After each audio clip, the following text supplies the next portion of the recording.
A Réia Silvia Gonçalves Pereira, ela vai dar um curso, né, um mini curso chamado A Favela Encantada, que é parte da pesquisa dela de doutoramento. A Réia é socióloga e é doutora em sociologia pela Universidade Federal de Juiz de Fora. E eu agradeço posso chamar de Silvia, né? Pode de Réia também, Réia, porque Silvia. uma vida de bullying a gente já nem eu, liga. eu fui apresentada a você como Silvia, e aí tá difícil. É, e aí a Silvia aceitou, né, esse convite de dar esse curso aqui no Instituto Esperança. Nós estamos planejando aí futuramente outros projetos em comum, tá? Então fiquem aí atentos, porque em breve vocês terão novidades. E, Silvia, não vou me alongar mais, já está com a palavra.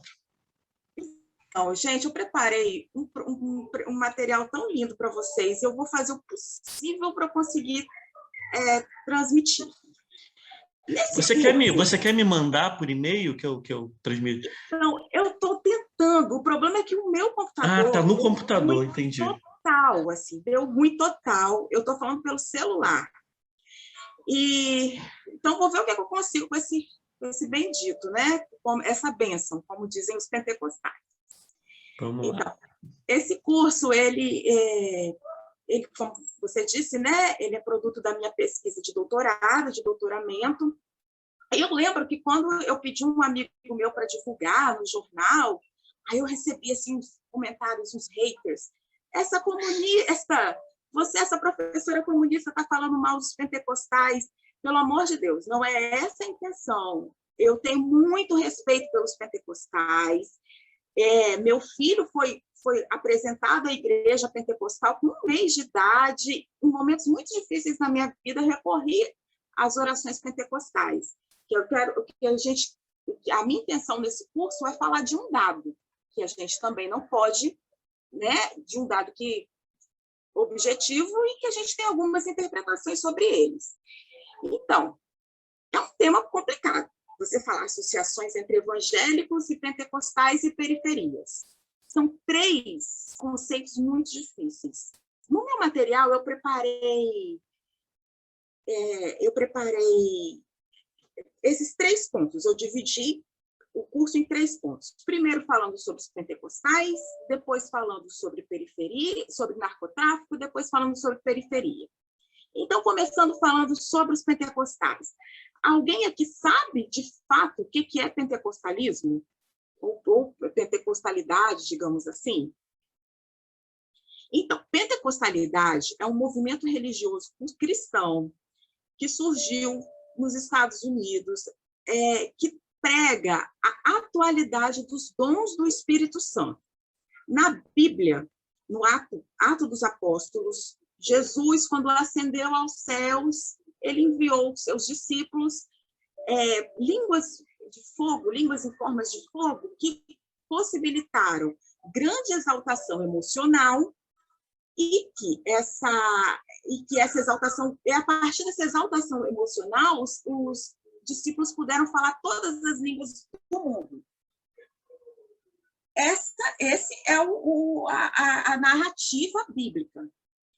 Em alguns momentos da história, no leste europeu, esse contato com o Espírito Santo, essa pregação da atualidade do Espírito Santo, de que o contato com o Espírito Santo não foi uma questão restrita à narrativa bíblica, mas que ela poderia ser atual, ela poderia ser atualizada, aconteceu em vários outros lugares, no leste europeu, mas o pentecostalismo que a gente conhece hoje, ele é fruto do movimento que surgiu no sul dos Estados Unidos, uma região extremamente racista, e ele surgiu entre os negros e entre os pobres.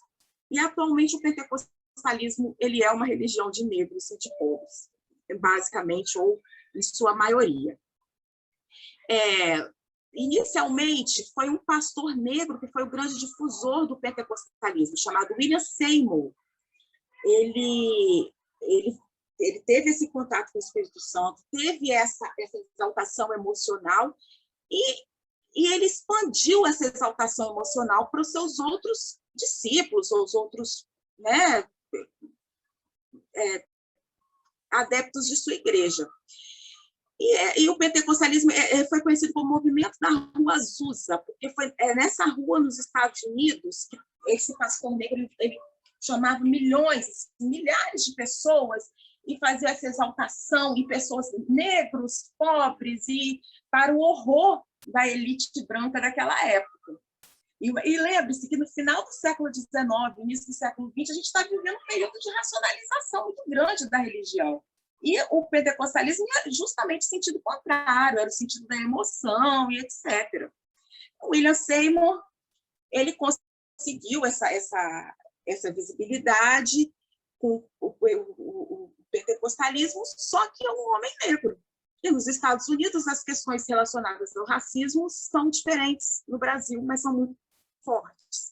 Então, William Seymour ele foi expulso dessa igreja.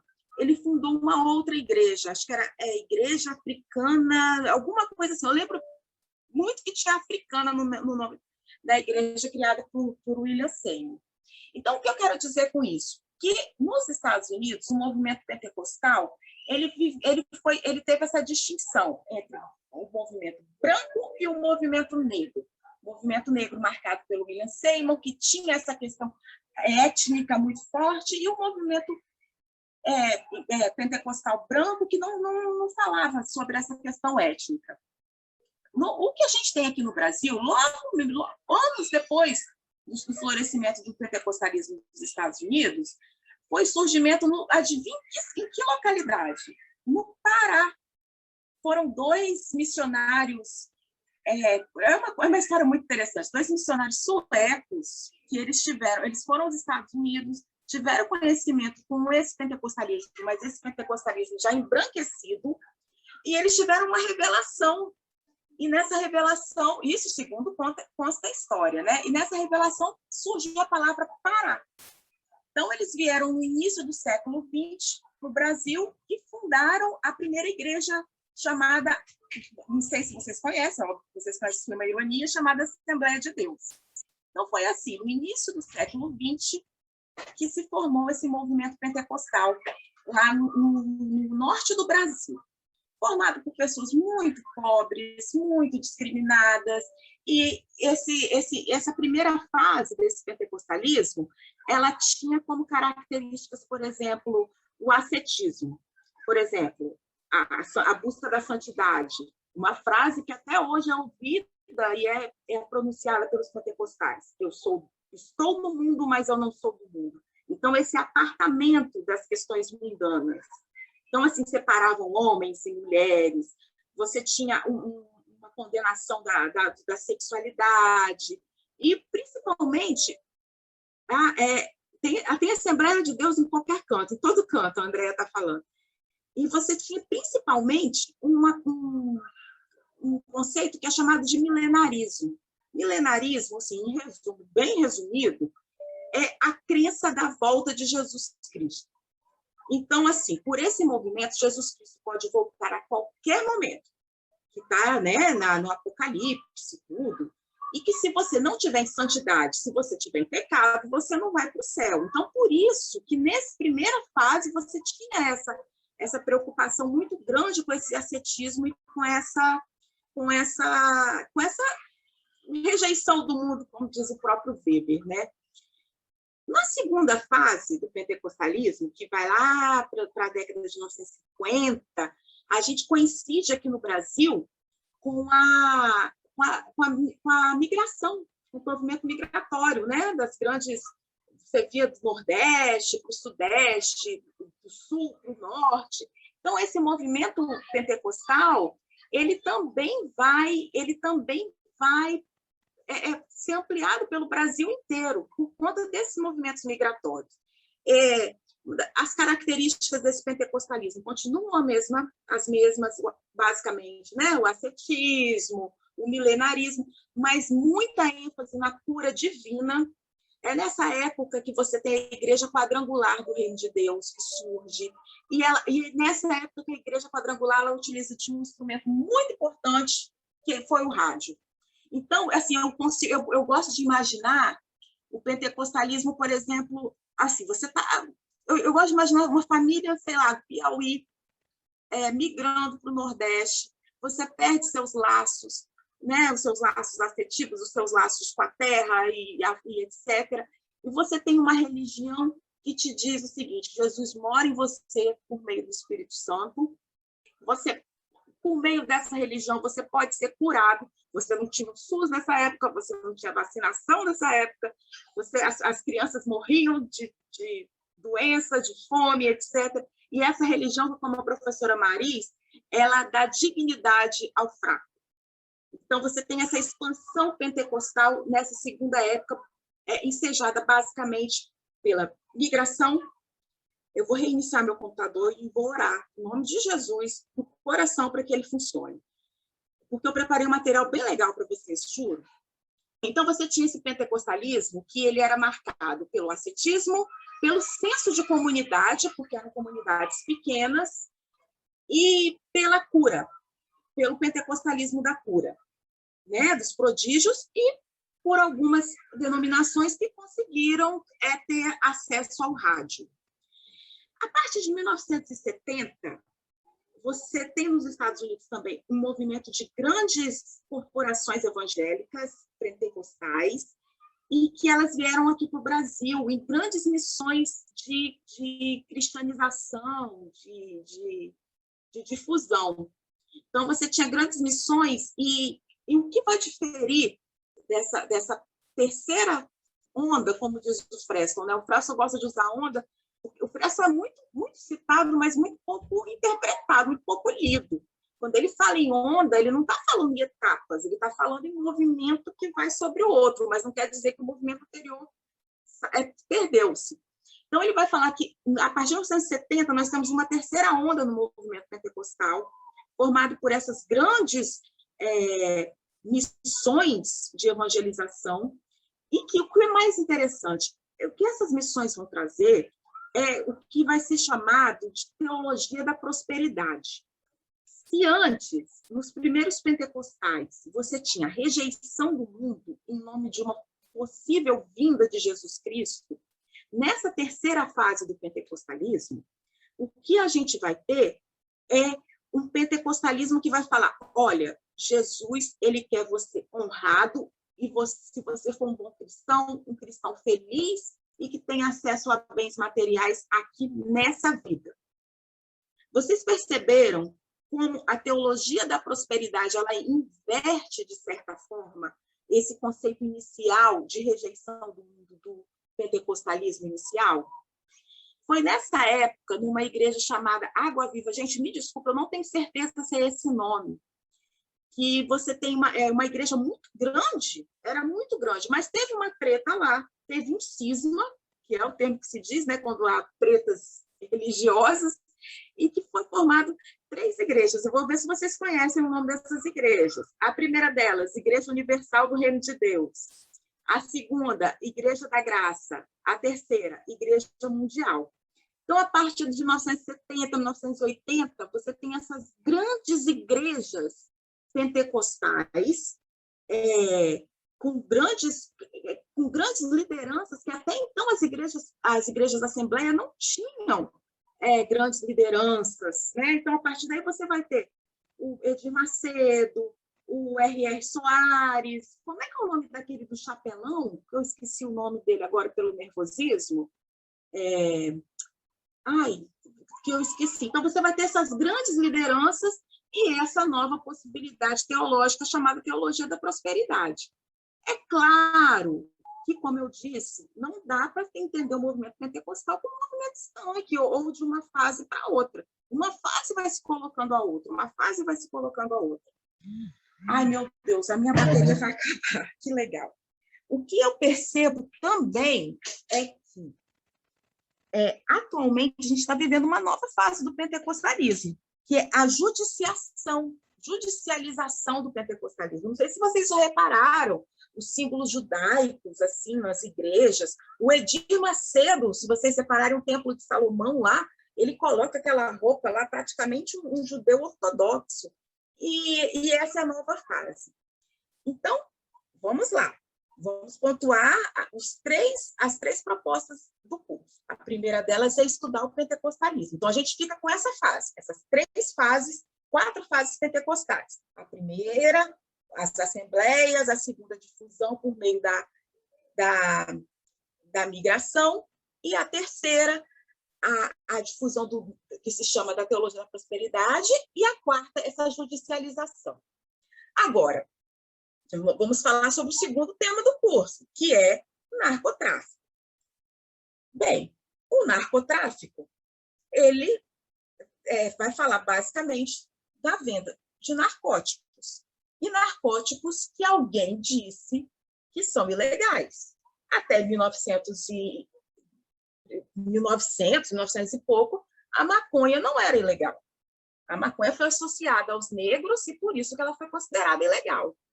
Então, assim, você tem um comércio de substâncias consideradas ilegais e que isso vai se chamar narcotráfico. E esse comércio é um comércio mundial.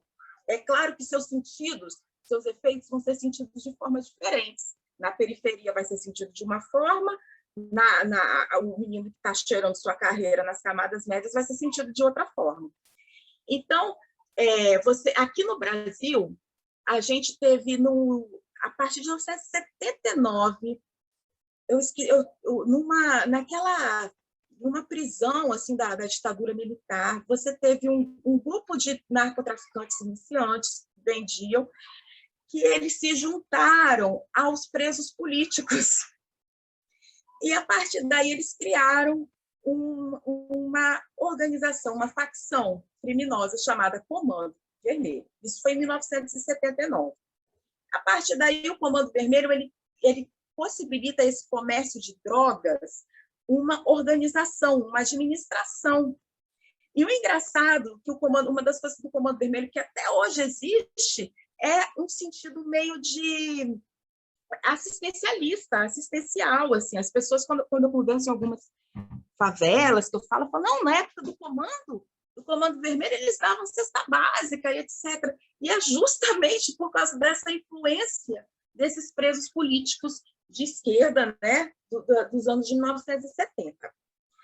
A partir de 1990, você tem primeiro a ascensão do PCC, que é uma ascensão basicamente em São Paulo, também dentro dos presídios. É por isso que a gente não pode falar que a questão do encarceramento e pronto, porque o encarceramento está completamente ligado com quem não está encarcerado, as coisas estão interligadas. Então, você tem o PCC, o primeiro comando da capital, surgindo lá em São Paulo, também dentro do presídio. E o Comando Vermelho ele vai ter 3 cismas, vai ter 3 quebras. Você vai ter o ADA, primeiro você vai ter o terceiro comando puro e o ADA. E, então, você tem no Brasil, você tinha até 2000, 2010, assim, 4 grandes facções narcotraficantes. Comando Vermelho, ADA, o ADA é muito engraçado, é amigo dos amigos, ou quem são esses amigos dos amigos, né? E o terceiro comando puro e o PCC lá em São Paulo. A partir dos anos 2010, 2009 ainda, você tem uma pulverização muito grande desses 4, né? Dessas 4 facções. Então, quando a gente vê aqui, por exemplo, o trem-bala aqui em Vitória chegando, é muito típico dessa pulverização dessas facções. Quando a gente vê aquela coisa horrorosa que aconteceu em Manaus, que facções se matando dentro do presídio, a gente estava vendo exatamente o efeito dessa pulverização e dessa briga pelo controle das drogas, da venda do narcotráfico. Então, vamos lá. Temos o pentecostalismo avançando, que é uma religião que continua de pobres e continua de negros. Atualmente, 30% dos brasileiros são evangélicos. Destes, 30% são evangélicos e 70% dos evangélicos são pentecostais. E dos pentecostais, 60% ganham até um salário mínimo. Então, se o pentecostalismo surgiu como uma religião de negros e pobres, ela continua como uma religião de negros e pobres. Então, por isso, está na periferia. Nós temos também a difusão da guerra às drogas e do narcotráfico, que vai ampliar essas facções. E o terceiro conceito que eu queria discutir com vocês, antes de começar, né, a discussão a gente já está tendo, é o de periferia. Alguém pode me dizer o que é periferia? Dificilmente alguém vai me dizer o que é periferia, porque é um conceito que ainda está em disputa. Periferia, ela é uma expressão êmica, é uma expressão que surgiu na vida. Então, assim, surgiu possivelmente em São Paulo, quando você dizia assim, depois da ponte, depois do túnel. Então, assim, periferia, ela tem essa coisa, assim, em primeiro, no seu sentido, um sentido geográfico. Acontece que periferia, basicamente, só observar, não é uma questão apenas geográfica. Eu gosto de utilizar, como é um conceito em disputa, a minha interpretação de periferia ela é inspirada em algumas vertentes teóricas. A primeira é a vertente da sociologia francesa, que eu acho que a gente não deve perder de vista. Periferia, ou territórios pobres, ou favelas, etc. E isso, depois a gente fala sobre margem. Ela se refere a essa cidade capitalista que divide-se. Em uma parte, você vai ter certos serviços, certas relações, e outras não. Vai ser muito diferente, por exemplo, o Leblon ser diferente de uma... Eu não sei, eu estou falando aqui porque eu não conheço tanto o Rio para falar. Ou ou uma favela, não é? Você vai ter serviços do Leblon que você não vai ter. Eu gosto muito do exemplo do carro do ovo, para você saber assim, se você está na periferia ou não, pense no carro do ovo. Se o carro do ovo passa na sua rua, você está na periferia. Se o carro do ovo não passa, você já está em outro lugar. Se no seu bairro existe caixa eletrônico, você pode estar na periferia, mas possivelmente você não vai estar. Então, assim, lembrando, a sociologia francesa, ela trabalha muito com essa questão do capitalismo mundial, que divide as cidades entre espaços em que você tem certos serviços e espaços que não. E isso não pode ser perdido de vista. O que eu acho que essa interpretação é muito boa, positiva, mas ela falha em falar na parte que é muito cara aos antropólogos, que são as relações mais pessoais, as relações mais cara a cara. Então, você tem toda uma tradição da antropologia urbana brasileira que vai estudar essas relações dentro dos bairros pobres. Então, essas relações elas vão falar que, ao contrário dos bairros das camadas médias e dos bairros mais ricos, em que você tem relações individualistas, por exemplo, você não sabe nem quem é seu vizinho de prédio. Na periferia, essas relações de proximidade são muito importantes. Saber quem são seus vizinhos, quais são suas alianças, com quem você se relaciona, é muito importante na periferia. Então, a partir disso, eu acredito que existe um ethos, uma ética, uma forma de viver na periferia. É claro, eu não estou dizendo que os bairros da periferia são fechados em si, claro que não estou dizendo isso, mas que existe uma forma de viver muito baseada nessas relações de proximidade. E quando eu falo em relações de proximidade, eu não quero pensar que essas relações devam ser romantizadas, porque os conflitos acontecem em quem a gente está próximo, né? Então, assim, existe muita solidariedade na periferia? Claro que existe, mas existe muito conflito também, briga de vizinhos, etc. Então, voltando, periferia, na minha concepção, tem a ver com a divisão capitalista, você divide as cidades, tem a ver também com relações e com uma ética, com uma forma de viver voltada para as relações de vizinhança.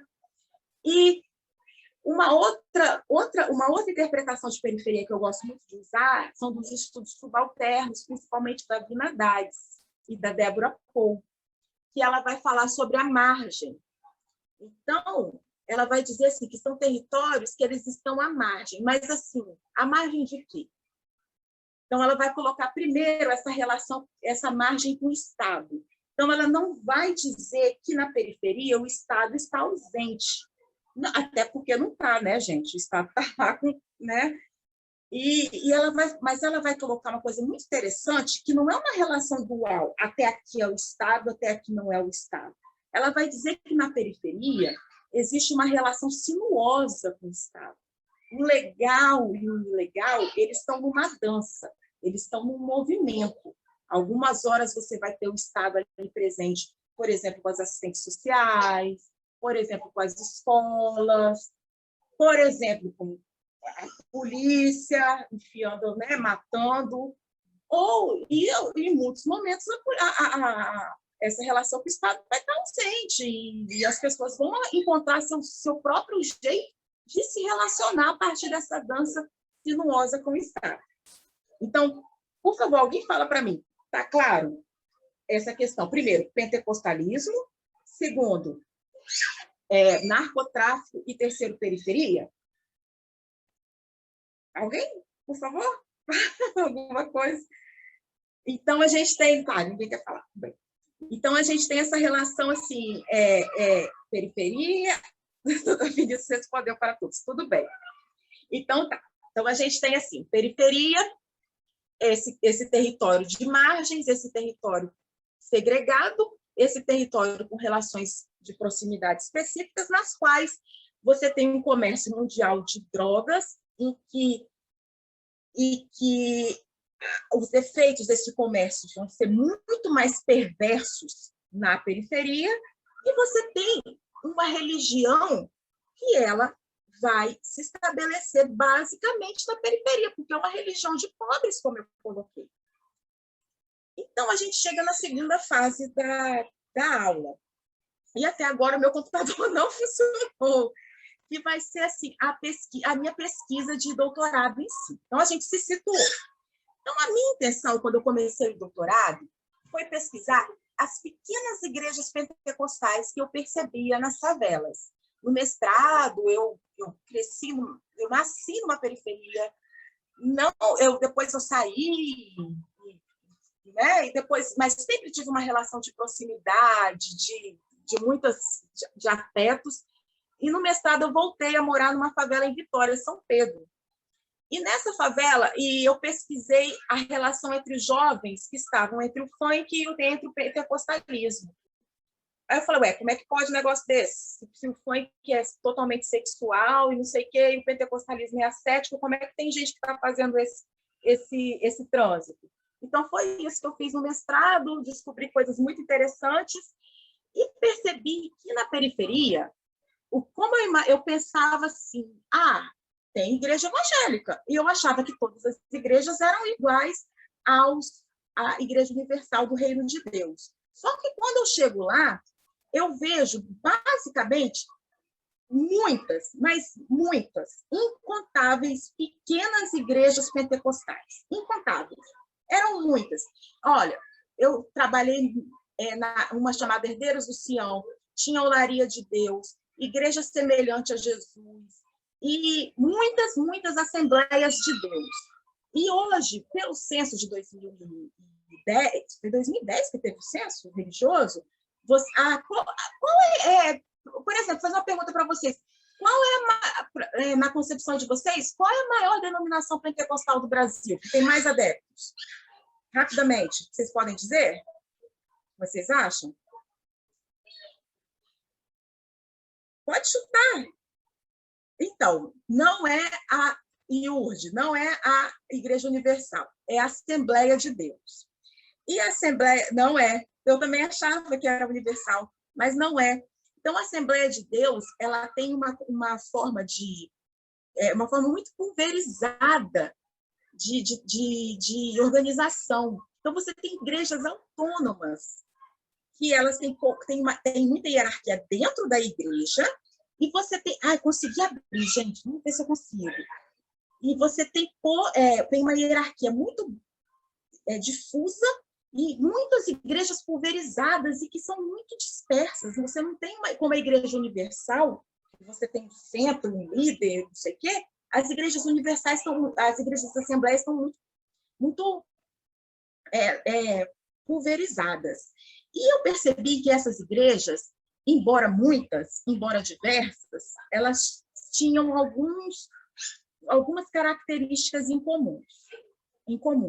Por exemplo, uma ritualística muito, muito forte, que é um denominador comum do pentecostalismo, mas ali você tinha uma ritualística em que as pessoas podiam, assim, giravam, e por favor, com muito respeito, eu falo isso, as pessoas, você tinha o êxtase pentecostal. Eu perguntei muitas vezes àquelas pessoas por que elas tinham aquela reação corporal. Girava, sorriam, arrepiavam-se, sensorial mesmo, uma sensação corporal. E eu perguntei às pessoas o que acontece nesse ritual que tem essa sensação tão forte, e eles me explicaram. Isso, primeiro, é o Espírito Santo, acho que eu vou conseguir acessar. É o Espírito Santo, e o Espírito Santo ele dá essa sensação de euforia, de felicidade, etc.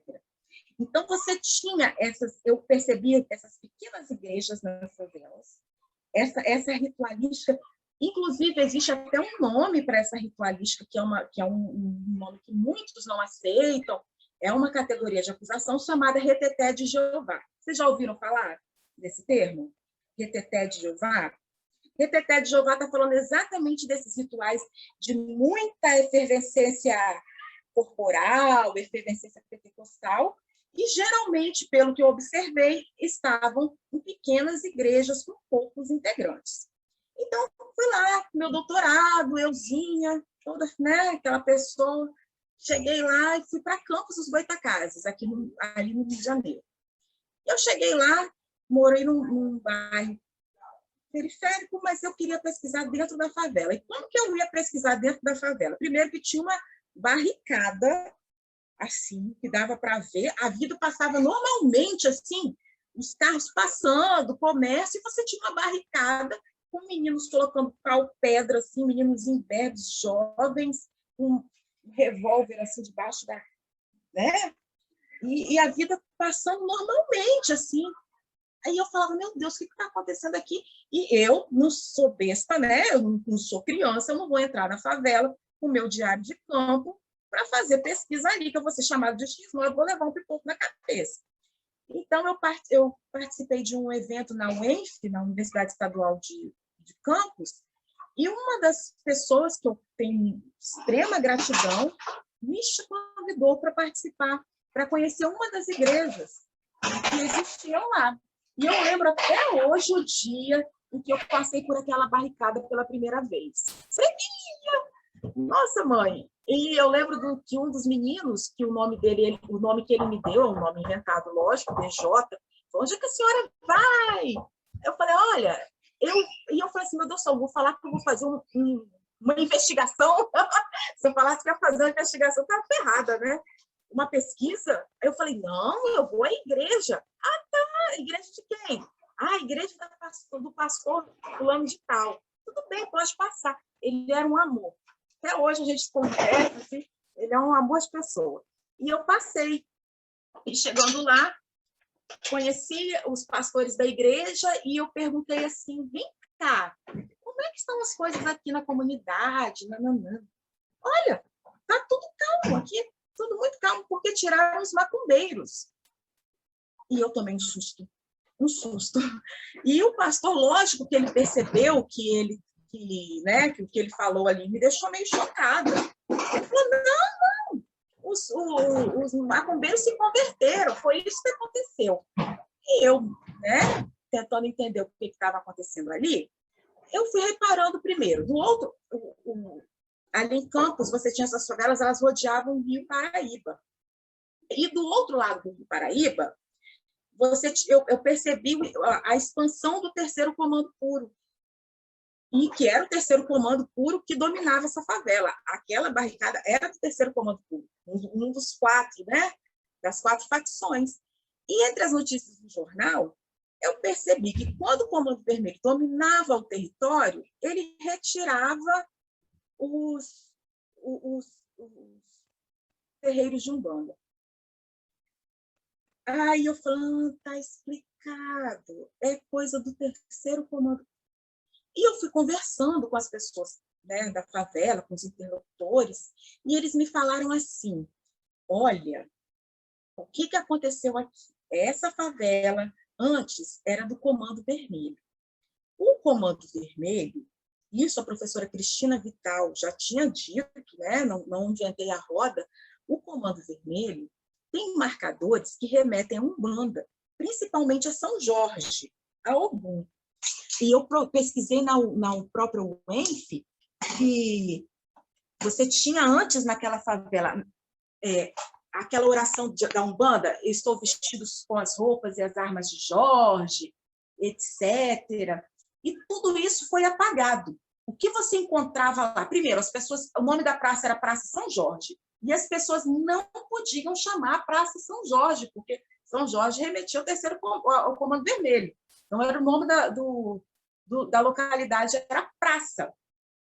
E, ao contrário de existirem essas orações ou essas imagens de São Jorge, como antigamente existiam, o que existia? Eu tinha preparado para vocês tudo bonitinho para mostrar, que foi muito difícil conseguir as fotos. Você tinha, assim, nos muros da favela, salmos. Dentro da praça, que não era São Jorge, era a sua praça, você tinha uma grande gravura assim, da Igreja Mundial, né? Que é uma mão com o planeta Terra. E lembrando que o lema do terceiro comando é: Jesus é o dono do lugar. Então, isso aí já dá ensejo para milhões de reflexões. A primeira delas é que as facções, desde o Comando Vermelho, utilizam a religião como marcadores distintivos. E se no Comando Vermelho esses marcadores eram da Umbanda, no terceiro comando, esses marcadores eram pentecostais. Acontece que o pentecostalismo ele tem o que eu chamo de um ethos heróico, de um ethos de que você tem que... o professor Bruno Reinhardt, ele fala, é um ethos de que você precisa eliminar o outro. E esse outro geralmente está ligado às religiões afro-brasileiras. Então, se o chefe do terceiro comando puro, Peixão, convertido à Igreja Mundial, e isso, por mais que tenham me xingado e disseram que era a comunista que vai falar mal dos pentecostais, que não é a minha intenção, o Peixão se considera evangélico, ele determinou que todos os territórios dominados pelo terceiro comando puro não poderiam existir terreiros de Umbanda. 2019 foi o ano de expansão do terceiro comando puro. Vocês se lembram de notícias falando sobre queimas de terreiros, etc.? Era isso que estava acontecendo, era a expansão do terceiro comando puro. E eu fui trabalhar numa favela em que essa expansão e esse domínio do terceiro comando já tinha existido. Então, eu percebi essas igrejas e eu percebi uma coisa. Naquela igreja, você tinha um ethos pentecostal, que eu chamo de política do sobrenatural. Por quê? O pentecostalismo ele trabalha com o sobrenatural. Primeiro, dois conceitos que o pentecostalismo trabalha. O primeiro deles é o de batalha espiritual, que é o seguinte: o mundo está imerso em uma constante batalha entre anjos e demônios. Nós não vemos, algumas pessoas têm poder de ver, alguns ungidos têm poder de ver, mas o mundo, em todos os momentos, está degladiando. Anjos e demônios. Em segundo lugar, além da batalha espiritual, você tinha os prodígios do Espírito Santo. O Espírito Santo ele poderia, em algumas pessoas, dar o poder de cura, dar o poder... E numa região de pessoas que conviviam, por exemplo, com a insegurança alimentar, sabe? E que oravam assim para que Jesus, por meio do Espírito Santo, desse o alimento do outro dia. Sabe? Então, assim, eu percebi que existia esse ethos, esse espírito pentecostal na igreja, naquela favela. Por isso que eu chamo de favela encantada. É um conceito assim, que embora naquela aridez, naquela violência absurda, você tinha toda essa concepção de sobrenatural, estava ali permeando a favela. E uma das coisas muito interessantes que eu percebi é que esse sobrenatural era disputado. Não era... primeira coisa, você tem um território totalmente dominado pelo poder das armas de uma facção criminosa. Uma facção criminosa que utiliza marcadores religiosos, né, para se definir enquanto tal. Existe um ethos pentecostal, porque essas igrejas, é óbvio que as ritualísticas não ficam só dentro dos templos.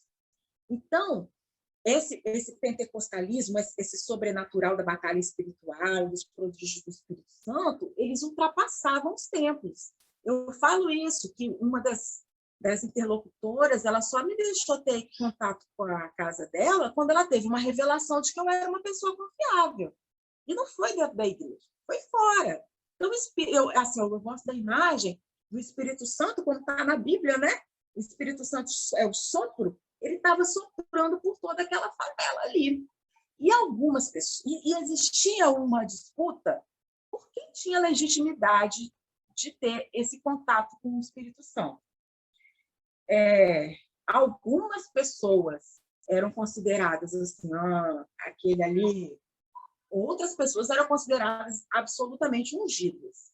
Então, existia até uma expressão para uma dos prodígios do Espírito Santo, que é a revelação. Vocês conhecem esse termo, revelação?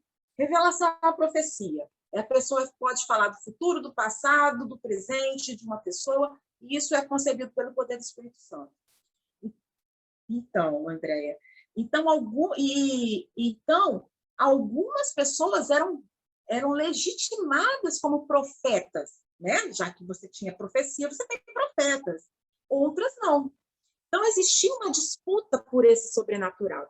E o que é interessante, essa disputa, muitas vezes, era ganha pelas mulheres. As mulheres eram consideradas ungidas.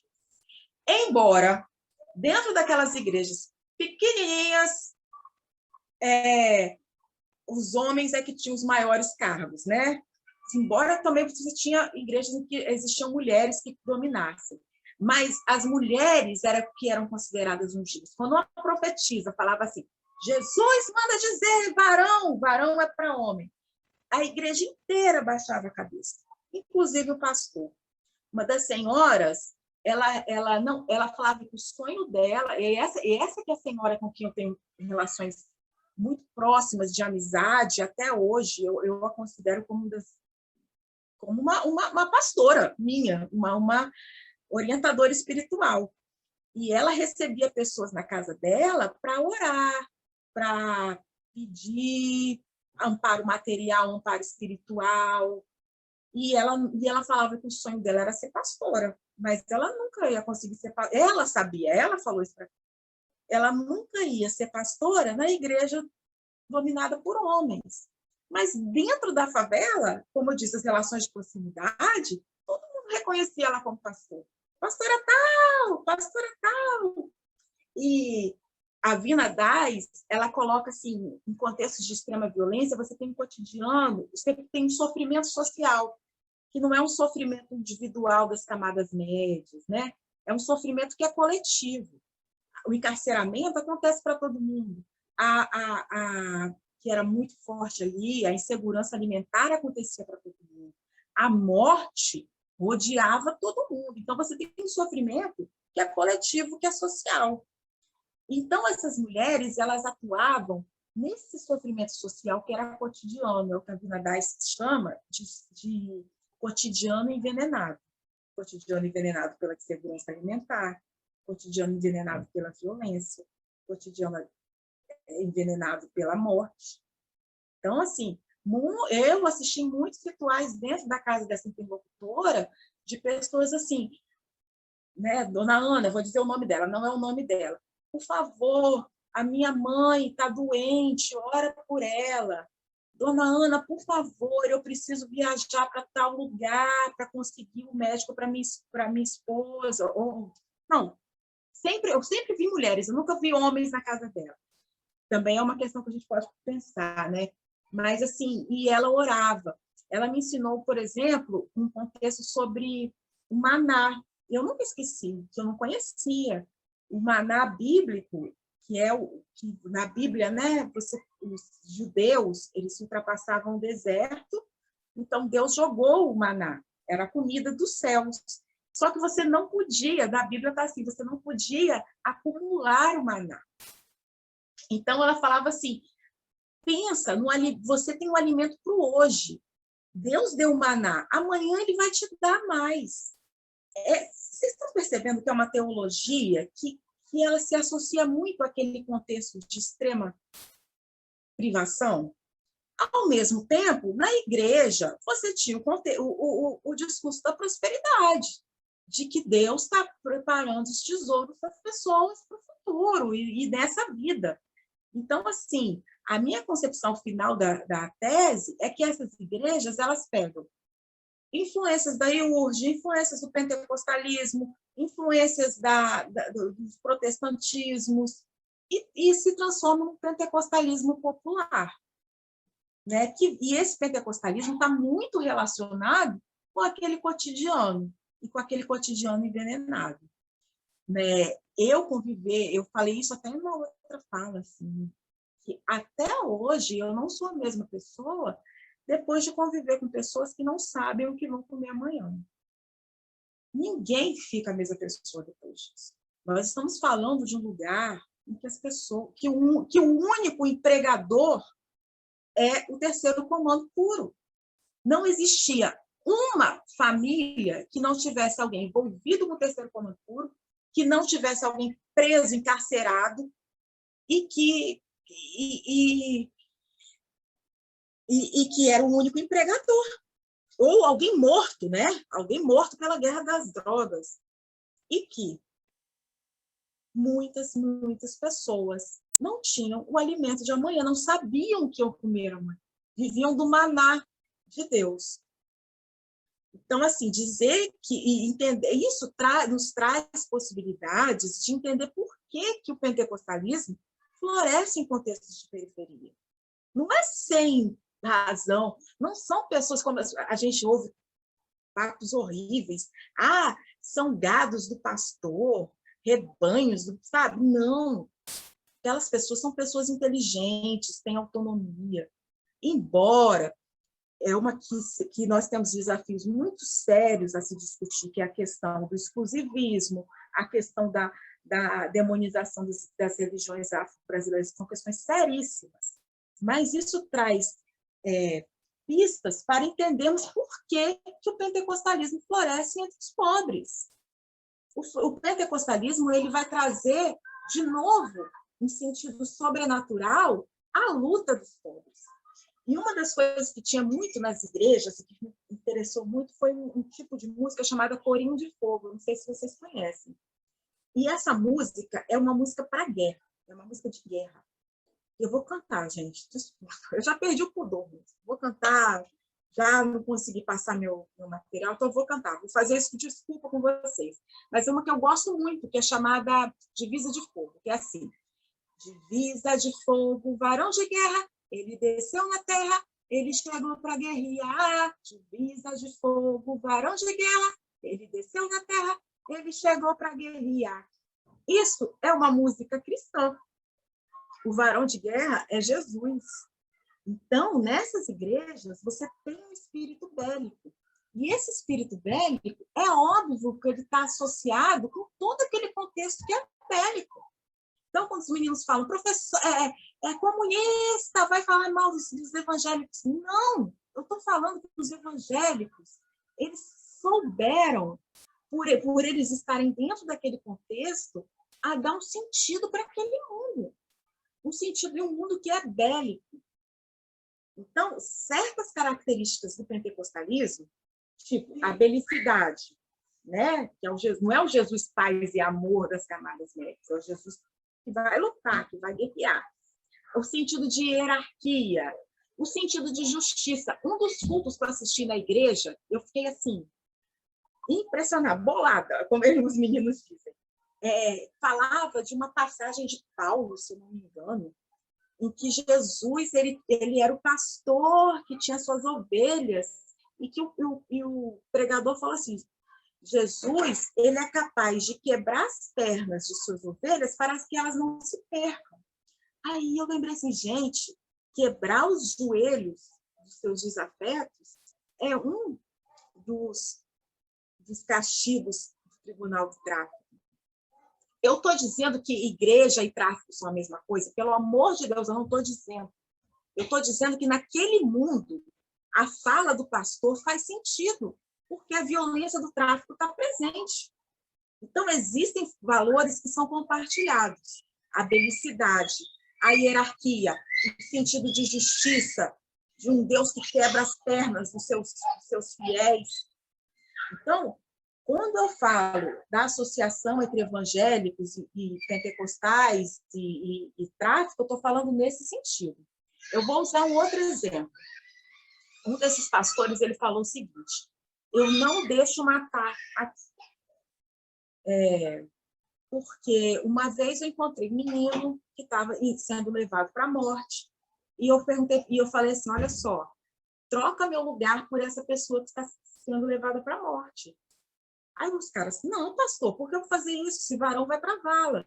E o pastor falou: não, Jesus não trocou a vida dele pela minha? Eu troco a vida dessa pessoa pela minha também.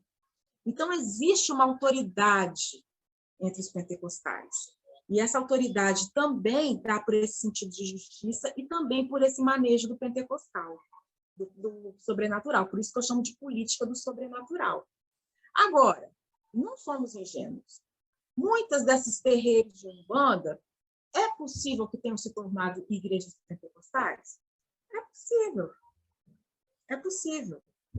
Então, mas o que eu quero dizer é que essas relações entre pentecostais e tráfico, elas não podem ser vistas de modo simplistas, tanto de um lado, de dizer que essas igrejas aí estão acobertando traficantes, ou nem do outro lado, dizendo assim: não existe traficante evangélico.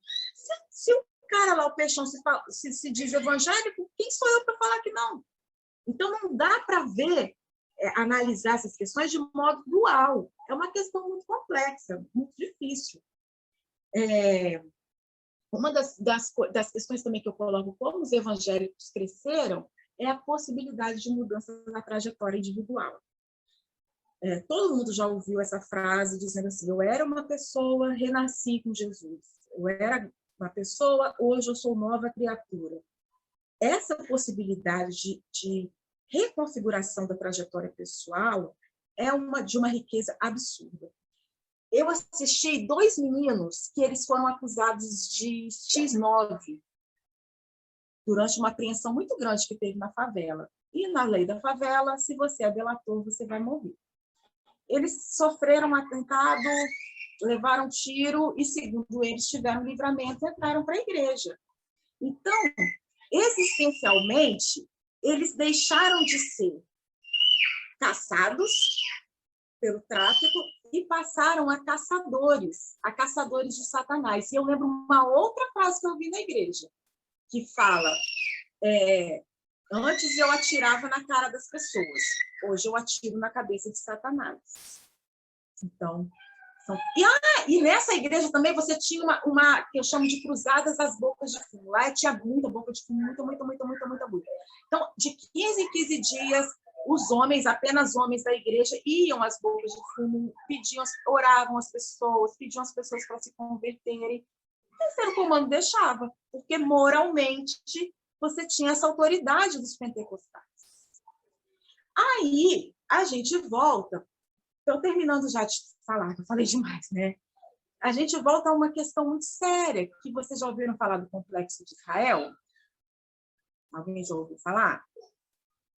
Esse menino, o Peixão, ele é um diplomata. Se esse menino tivesse a oportunidade de estudar, se esse país fosse justo, o Peixão seria um excelente diplomata. O Peixão o Peixão, ele se associou tanto ao PCC quanto à milícia. Então, nos territórios dominados da vertente do Peixão, você tem o que ele chama de Complexo de Israel. E que nesse Complexo de Israel também não existem, né? São expulsos. Meu filho, gente, desculpa. Filho, por favor, mamãe está trabalhando.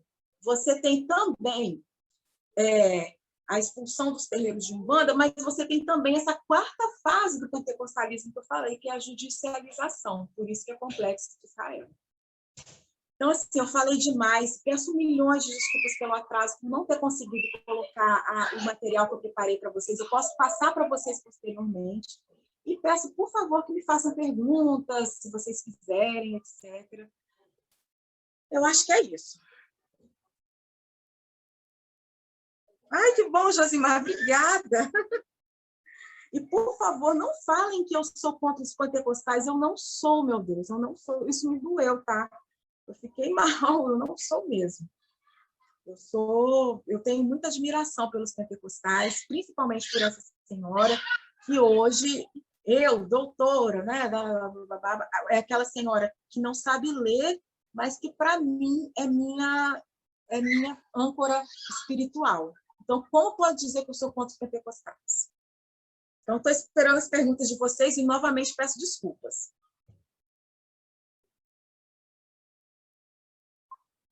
Obrigada, Gabriel. Não sabia. O Everaldo, ele pergunta sobre a mãe Flávia, que faz evangelização de Umbanda nos presídios. Eu não sabia. Eu preciso conversar com você, Everaldo, sobre isso. Quero muito saber. Aliás, a gente está vivendo uma nova fase também. O Paulinho, da Seleção Brasileira de Futebol, quando ele se coloca como umbandista, é uma nova fase dos conflitos religiosos brasileiros.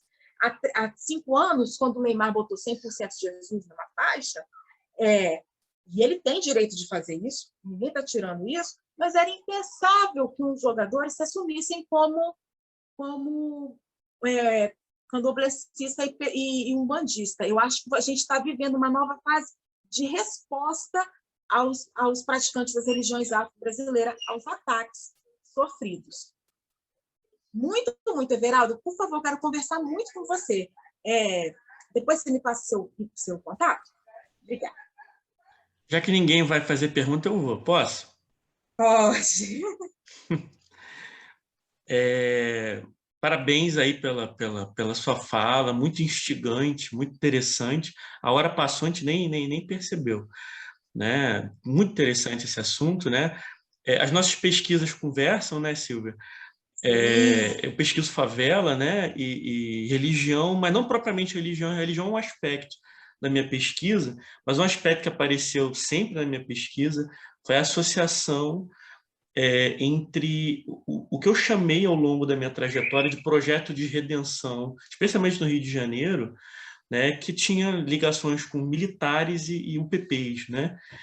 E eu testemunhei algumas vezes uns eventos muito interessantes. Eu me lembro uma vez eu estava no Complexo do Alemão, num baile funk, fazendo pesquisa. De repente parou o funk. Aquele funk pesadão, batidão, parou o funk. Veio pastor, ratatá, e fez aquela oração, cantaram um hino, parou os 10 minutinhos, voltou o funk, como estava acontecendo tudo antes. Né? É muito interessante isso.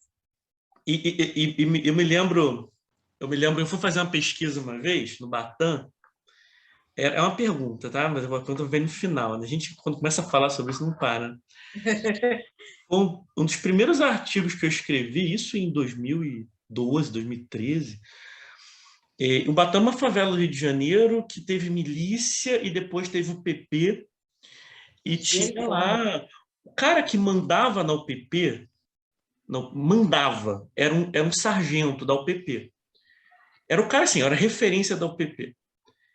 Só que esse sargento da UPP, ele era também pastor de uma igreja pentecostal lá no Batam.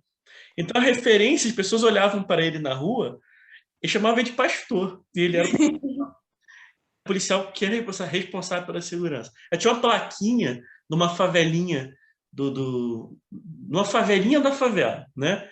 Que era aquele favelinha que era a parte mais pobre. E tinha uma placa que dizia assim: aviso, não dê dinheiro ao falso profeta. Ligue para o PP. Ai, eu estou chorando. Fantástico. Ligue para o PP. Se tiver um problema de falso profeta, o PP resolve. O PP, para quem não é do Rio de Janeiro, foi um projeto de policiamento mais ou menos comunitário que durou uns 10 anos e acabou. Né? Na época que o Rio de Janeiro virou sede dos mega eventos. Tá? A provocação que eu quero fazer, na verdade, é a seguinte. Você não acha que, por vezes, muito além da questão religiosa, no sentido religioso mais tradicional, digamos assim, de uma prática devocional, você não percebe que é uma pergunta mesmo, né? Se nos últimos 15, 20 anos para cá, especialmente nas periferias, nas nossas favelas e periferias, houve um avanço do pentecostalismo, não somente como religião que cria novos adeptos, mas daquela ideia antropológica de cultura mesmo. Parece que houve uma disseminação de uma cultura pentecostal. De certa forma, e as pessoas, mesmo não sendo adeptas, elas cantam os hinos, elas usam os jargões, e elas têm todo um linguajar e até uma maneira, muitas vezes, de interpretar o mundo que remete ao pensamento pentecostal, mas elas não são propriamente praticantes do pentecostalismo. O que você acha? Você acha que é muita viagem que eu estou falando? Não, eu acho que é absolutamente isso, quando eu chamo de etos pentecostal. Nem todos lá na favela eram pentecostais, mas o etos pentecostal estava lá. Quando eles precisavam de alguma coisa, iam na igreja, na casa de Dona Ana. Então, está ali. E lembrando que a gente está numa terceira ou quarta geração de pentecostais. Pessoas que já nasceram sob o pentecostalismo. Então, já sabem, já existem formas de interpretar ou de se vivenciar, de se experienciar esse pentecostalismo. E assim, me parece que, de certa forma, talvez sendo um pouco mais crítico, há uma certa ruptura com aquele pentecostalismo tradicional, pré-anos 80, que era muito ascético. Você falou isso, né? Era muito ascético, era muito rigoroso. Né? Me parece que o pentecostalismo pós-moderno, né? Nesse mundo esse pentecostalismo líquido, né? Usando o termo do Bauman, ele é mundano nesse sentido, né? Digamos assim, digamos, ele precisa experimentar muitas sensações e precisa, de certa forma, esperar alguma coisa aqui, não no futuro, não no céu, mas no aqui e no agora, né? Então, pensando nesse sentido, né? Me parece assim que houve uma ruptura. Então, assim, as exigências éticas muito duras, inclusive que afastavam as pessoas dessa religião, elas me parecem um tanto quanto suavizadas. Então, assim, aqui no Rio de Janeiro agora a gente tem um monte de traficantes evangélicos. Gente, então, e assim, eu estou partindo do pressuposto mesmo seu. Se ele disse que é uma autoidentificação, ele disse que é evangélico. Então, eu testemunhei no Complexo Alemão há 10 anos atrás um pastor que ia fazer oração quando eles iam ter guerra de facção. Ia ter guerra de facção e lá o Comando Vermelho com o TCP, e o pastor ia e orava as armas. Orava as armas, tal, e isso é impensável há 30 anos atrás, né? Como era impensável há 40 anos atrás, né, a entrada do evangélico para a política. E nos anos 80 eles entram para a política, nos anos 90 isso se torna muito comum e constroem, de fato, um projeto político. Né? Hoje a gente pode dizer que há um projeto político desses grupos, talvez não coeso, né? Mas há um projeto político. Né? São 30% de brasileiros que se dizem evangélicos, né? Não é pouca gente. Então, não vai ter homogeneidade na forma de experimentar essa religião. O que a professora Regina Novaes ela tem um termo maravilhoso, que ela chama de evangélico genérico, que é aquele evangélico que cresceu evangélico, vai à igreja de vez em quando, se considera evangélico, mas estou afastado, estou desviado, etc. Mas o que eu reparei nas favelas, que eu percebi que essa autoridade, que eu reparei em alguns pentecostais, se dá exatamente naqueles que obedecem às condutas, naqueles que são santificados. Uhum. Então, existe toda essa coisa do evangélico genérico, o evangélico que, né, vai na festa de vez em quando, que tá, como eu reparei no mestrado, quem está no meio termo, sábado vai para o baile funk, no domingo vai para a igreja, existe, mas que o valor de quem obedece às condutas num contexto de relações próximas é muito forte. Então, tem até uma acusação de hipocrisia muito forte para com os evangélicos. Ele lá é crente, é crente skin, que eles chamam. Não é crente, mas não é crente. Mas quem é considerado evangélico mesmo, e ungido, que recebe as condutas, vai ter seu valor e sua autoridade dentro daquelas relações ali.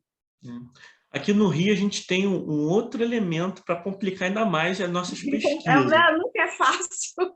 Que são os evangélicos milicianos. A gente tem aqui no Rio uma igreja na Barra da Tijuca, que é a igreja dos milicianos. Misericórdia. É a igreja dos milicianos. Os milicianos, mesmo aqueles grandes, eles são frequentadores da igreja, dão dízimo e tal.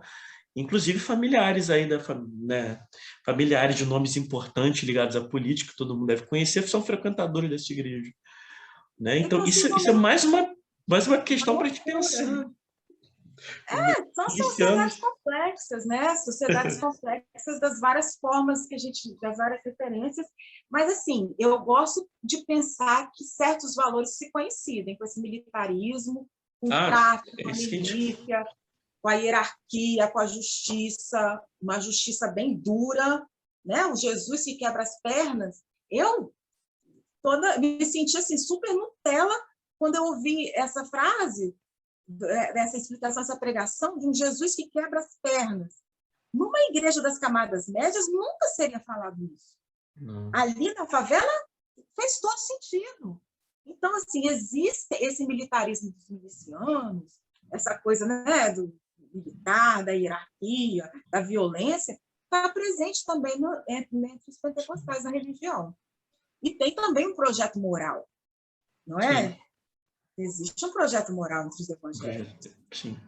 Eu chamo de projeto de redenção, que muitas vezes é um projeto de redenção conservador, né, evidentemente, que você vai encontrar muitas ideias comuns, por exemplo, entre os evangélicos e militares. Exatamente. É um projeto de redenção. A gente está conversando muito, cara, nossas pesquisas. Tem pergunta aqui no chat para você. Vou deixar essa bola para você. Não fale mal de mim, por favor. Estou muito sensível hoje, porque não deu certo o negócio aqui. Cadê? Tem no chat aqui pergunta. Consigo ver? Eu não consigo ver. Você pode ver para mim, por favor? Posso. Peraí. Peraí.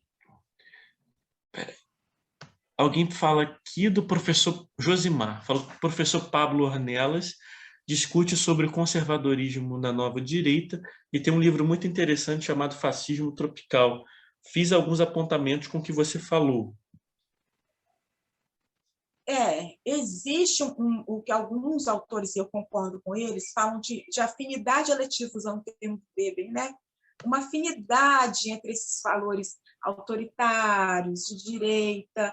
Isso é muito utilizado pelo projeto bolsonarista do pânico moral. Sim, né? Então, existe essa afinidade. O pânico moral é muito, muito utilizado entre os pentecostais. De que a esquerda abortista vai tirar, vai perseguir. Porque a concepção de perseguição é muito forte entre os cristãos. Então, você coloca um conceito de esquerda que irá perseguir os pentecostais. Isso é muito utilizado no pentecostalismo. Né? De que os esquerdistas ateus vão expulsar todas as igrejas e não sei o quê. As pessoas não são obrigadas a abortarem. Então, se você tem toda essa concepção de cotidiano muito, muito encantada, né? E você coloca essa narrativa que faz todo sentido. Faz sentido. de colocar esse pânico moral. Acontece, sim.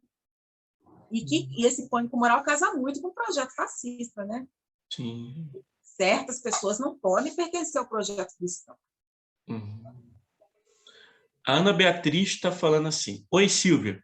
Sobre a abordagem dessa temática no ensino médio, fico imaginando como integrá-la na abordagem sobre as relações étnico-raciais, se você tem pensado algo sobre isso.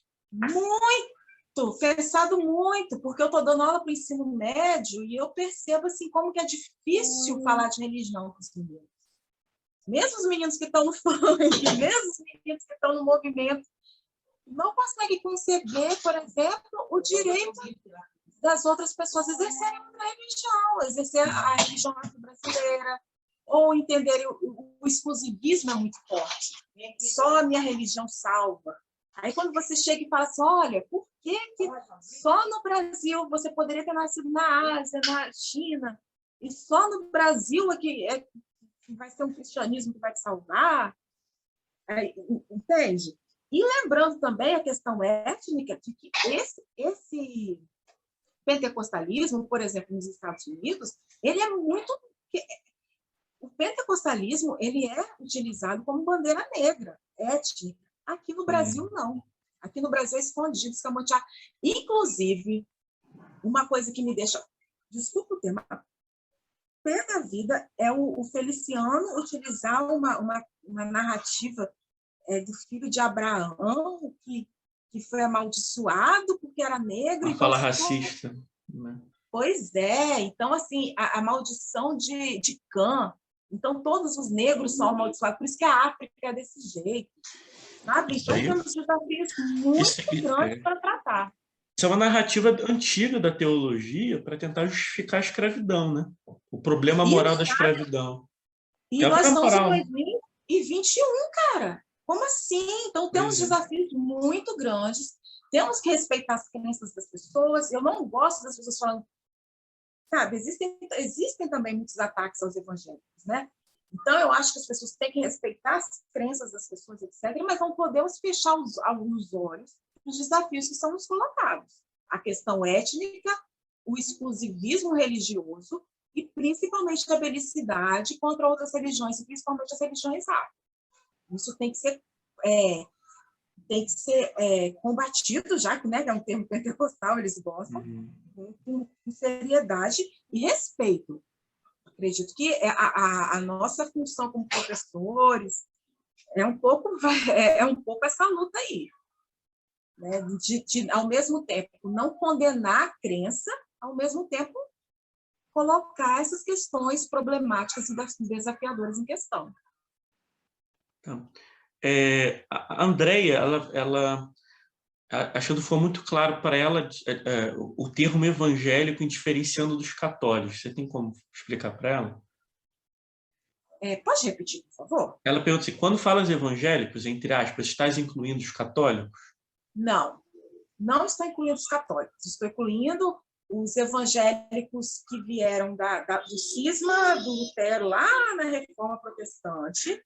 Então, você tem os protestantes que colonizaram os Estados Unidos, mais ou menos foram eles que vieram para cá, então não são católicos, e que, a partir do final do século XIX, início do século XX, você tem uma nova vertente dos protestantes, que são os protestantes pentecostais.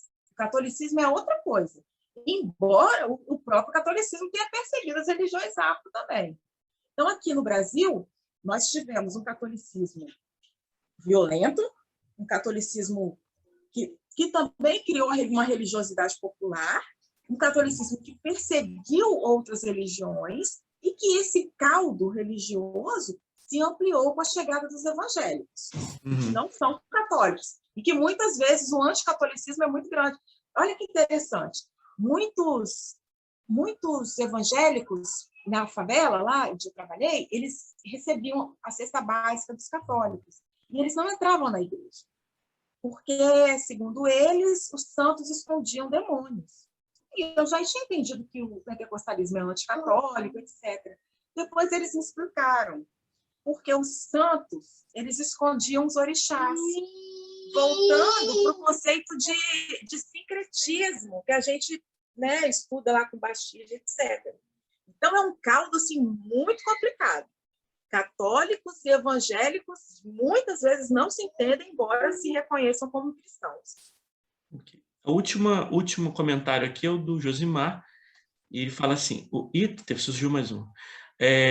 Josimar falou, o conceito de empreendedorismo moral também cabe nessa discussão. Eu que não você acha? conheço esse conceito, não conheço esse conceito de empreendedorismo moral, não. O que se diz, o que alguns autores da antropologia da religião vão dizer, é que o pentecostalismo ele vai trazer um sentido muito individual para a população pobre.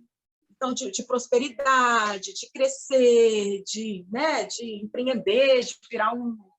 Né? A prosperidade seria um sinal da bênção de Deus. Então, essa camada popular, que é muito hierárquica, muito coletivista, ela passa a ter um sentido mais individual a partir da influência pentecostal. Eu não conheço o conceito de empreendedorismo moral, e eu vou pesquisar aqui, tá bom? Ana Beatriz fala assim, obrigada, Silvia. Existem propostas de estudos similares em áreas rurais que você conheça? Olha, essa é muito interessante, porque primeiro eu trabalho com antropologia urbana, mas conheço o professor Fábio Pi, que inclusive é o pai do meu filho, mas ele trabalha muito com isso, com os pentecostais no MST. E também, se a gente for pensar, eu estudei em Juiz de Fora, uma cidade do interior. E dentro de lá nos pequenos distritos, eu também encontrei muita influência pentecostal dessas pequenas igrejas. Então, assim, eu acredito que o professor Fábio Pio ele possa ajudar muito nessas referências sobre pentecostalismo na área rural. Eu acho que é isso. Ai, gente, maravilhoso, bonito. Desculpe, de novo, eu vou passar para vocês o material que eu preparei, tá? Hoje eu vou dormir assim, por que eu não preparei? Vou dormir mal. Gente, antes de eu falar aqui de eu me despedir da Silvia rapidinho e falar do certificado, deixa eu fazer aqui a propaganda dos próximos cursos, tá? Me deem 2 minutos. Eu vou falar sobre os nossos próximos cursos aqui do Instituto. Espera aí que eu vou projetar aqui. Deixa eu abrir aqui a apresentação. Próximos cursos. Meu Deus, onde estão os próximos? Boa noite. Posso falar enquanto isso? Pode? Pode sim. É poder dizer, para você não ficar mal, eu adorei. Boa noite, Gabriela. Eu adorei ter utilizado esse meu tempo para aprender e ouvir mais sobre essa questão. Eu venho do campo da saúde mental e também com a população em situação de rua. E essa questão sempre aparece nos nossos atendimentos, né? E é sempre bom ter mais conhecimento. Então, assim, ter estado nesse momento aqui com vocês foi válido. Então, não durma mal, tenha bons sonhos. Obrigada, Gabriela. Fique tranquila. E, com certeza, você deu material para mim, especificamente, para eu poder me aprofundar mais na temática e prestar um serviço de mais qualidade nos meus atendimentos, entendendo, tendo uma escuta mais atenta, né, a essas multifacetadas aí questões que aparecem para a gente, e sempre com um olhar, né, um olhar de pesquisador e sem julgamento, sem preconceito, que é bem importante para a gente seguir nessa questão da justiça social, né? A gente conseguir fazer um trabalho sério. Obrigada. Ai, Gabriela, sua linda, maravilhosa. Obrigada. Até mais. Até mais. Legal, gente, legal mesmo. A gente teve esse probleminha no início, mas no final tudo deu certo, né? Então, isso que importa, e o curso foi ótimo. Gente, nossos próximos cursos serão esses aqui. Ó. Amanhã, a gente terá o curso com Thales Pereira Matias, um curso sobre os desafios e objetivos do desenvolvimento sustentável perante a pandemia da Covid-19. Esse curso é gratuito. Ele será amanhã, de 19 às 21 horas. No sábado, eu vou dar o segundo encontro com Bauman, né? O primeiro encontro foi sobre o mal-estar da pós-modernidade. O segundo encontro com Bauman será Como Vivemos o Amor na Pós-Modernidade, baseado na obra Amor Líquido, do Zygmunt Bauman. Né? O curso será no sábado, dia 7, de 14 a 17 horas. O valor desse curso é R$ 14,90. Na semana que vem e no dia 18, nas próximas 2 quartas-feiras, eu vou dar o curso Uma História da Tristeza e Seus Tratamentos, a partir da obra de Jan Starobinski. É um curso de 2 encontros, serão 2 quartas-feiras, é um curso de 4 horas, com certificado, todos os nossos cursos têm certificado, esse curso é gratuito. Nós teremos no dia 12, na quinta-feira que vem, o curso Metodologias de Avaliação de Impactos Ambientais, com o Thales Pereira Matias, né? Thales é mestre em Engenharia Ambiental e doutorando, né, também na área, e o curso custa R$ 19,90. E aí nós teremos o mês, né, esse mês de agosto é o mês antifascista, agosto antifascista no Instituto Esperança. Então, nós teremos 3 cursos de formação política antifascistas. Primeiro curso de formação política é Como Esmagar o Fascismo, baseado no clássico do Trotsky. Será no dia 14, sábado, de 14 às 17 horas, custa R$ 14,90. Nós teremos no sábado seguinte, Fascismo, um Alerta, baseado no best-seller da Madeleine Albright, dia 21/8, também custará R$ 14,90. E no dia 28/8, a gente terá o Antifa, um manual antifascista, baseado no livro do Mark Bray. Esse curso custará R$ 14,90. Nesse mesmo sábado, esse curso é à tarde. Pela manhã, teremos um curso gratuito. Sábado pela manhã, no dia 28/8, nós teremos o curso Violência contra a Mulher, Formas e Prevalência, já adiantando que no mês de setembro, no Instituto Esperança, é o mês em que o tema que nós trataremos será esse, né? Pelo fim da violência contra a mulher. Então, nós vamos ter esse tema, nós vamos ter vários encontros com especialistas tratando especificamente mulheres, evidentemente, tratando desse tema, né, de violência contra a mulher. E a Maria Alice Berto, ela é psicóloga e mestre em psicologia pela UFSCar. Gente, se vocês não nos seguem nas redes sociais, vamos nos seguir, tá? Procura lá Instituto Esperança no Facebook, no Instagram, para você saber das nossas novidades, né, dos nossos cursos. A gente sempre vai ter vários encontros muito interessantes, gratuitos. Os que não são gratuitos são com preços muito acessíveis, né? O nosso objetivo é dar o curso, né? Então, não deixe de nos seguir. Gente, Silvia, se você conseguir salvar o seu computador, leva ele para a igreja, para a reunião lá da Universal. Como é que é o nome daquela reunião? Tem um nome lá, gente, esqueci. Tem uma reunião específica, descarrego. Você vai lá na Universal, leva o teu computador e ele vai sair com limpinho. Vai dar certo. Olha, brincadeira, é sério. E aí, descarrego do PC. E aí... Não, mas os meninos participavam sexta-feira mesmo do movimento, era uma sexta-feira que eles iam mesmo, o bicho pegava lá. Se você conseguir salvar os arquivos, me manda, que eu consigo compartilhar com todo mundo que fez o curso. Eu posso mandar por e-mail, se você conseguir, tá bom? E aí eu mando para vocês, tá, gente? Se você conseguir salvar a apresentação dela, eu mando para vocês. Esta apresentação está gravando, tá? Eu vou fazer a edição e amanhã, no máximo, sexta-feira, vai estar disponível para vocês reverem, indicarem no YouTube do Instituto Esperança. Então, segue a gente lá no YouTube também, tá, pessoal? O certificado Eu vou mandar para o e-mail de vocês, e deve chegar amanhã, acredito que durante o dia eu mando o certificado para quem participou do curso, evidentemente.